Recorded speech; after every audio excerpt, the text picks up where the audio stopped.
everyone, I hope you're all doing great. I'm Vlad Catrinescu here with my colleague Sébastien Levert, and we're really looking forward to the upcoming SharePoint Fest.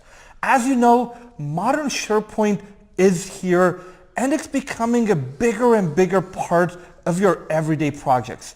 One of the tasks that we've seen a lot of people face to, especially with the rise of communication sites, is how you can actually build an intranet based on the modern architecture. And it's possible, but there's a lot of things you need to know so you can do it properly. So in this workshop, where we'll talk about how we can build the ultimate modern intranet using SharePoint Online, we'll cover the basics, like what is a communication site in a team site? How can we leverage those? Also, we're going to see how we can create an amazing information architecture with all the new tools that are being made available to us.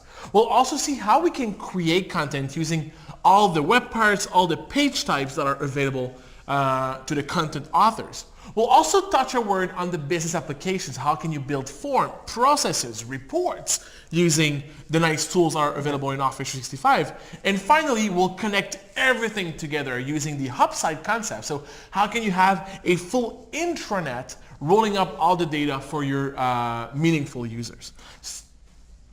Well, I was going to say, with modern SharePoint always changing, whether you've played with modern SharePoint in the past or you have no idea what it is, you've just heard the term, we're really going to start from the basics of what is modern SharePoint, what is this thing called flat architecture, and we're going to go all the way up on how to templatize things, how to make it look pretty, how to make it like pop, as Seb says. Exactly. So make sure to join us at the upcoming SharePoint Fest and register for our workshop. Looking forward to see you guys. Cheers.